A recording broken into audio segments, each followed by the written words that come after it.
Are you a driver looking for something new and exciting? Or maybe you've just seen our trucks up and down the highway and wondered what we do. Well, let's take a look. Hauling chips for Walsh Trucking. Our days start out pretty early. We'll check in with the dispatch office and get a plan for the day.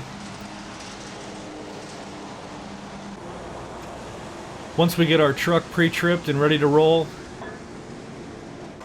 we'll go and grab a trailer and get it pre-tripped. Then we're off and driving. On to our first stop. When we arrive at the mill, we're going to want to position ourselves underneath the bunker so we can get our trailer loaded. The bunker on site holds sawdust, bark, shavings, and wood chips.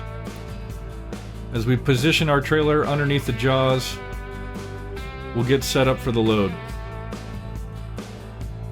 Many of our trucks have auto tarps, so getting the tarp open is just a push of a button.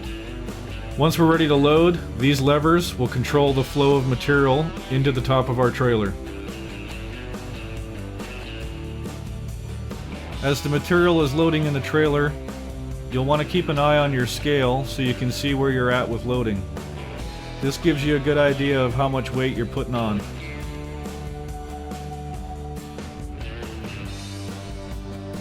Once we've got the front half of the trailer loaded, we'll close the jaws of the bunker, reposition the truck, and get the back half loaded. There's a scraper on the end of the bunker that will even the load off as we drive under it.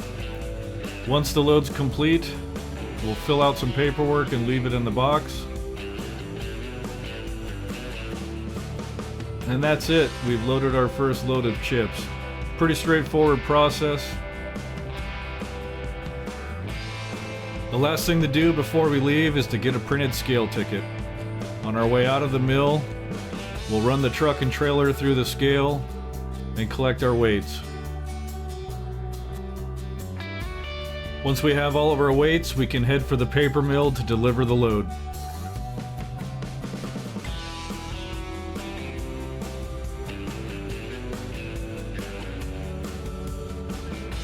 When we arrive at the paper mill, we're going to want to position our truck and then back onto the platform tipper. We'll back up against the backstop, which is located in front of the pit. From the control room overlooking the pit, we can raise the tipper into the air.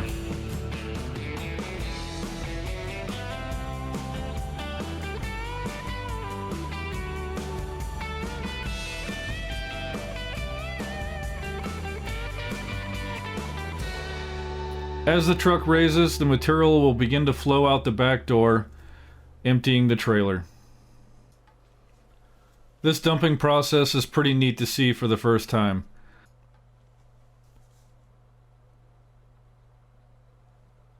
By the time the truck reaches its highest point on the dump, all the material inside the trailer will have been removed. That's it, all there is to it. We've loaded a truck, we've now dumped a truck, and we've completed a run. We'll repeat this cycle of loading and unloading a couple times before calling it a day. Once we've delivered our last load, we can make tracks for home.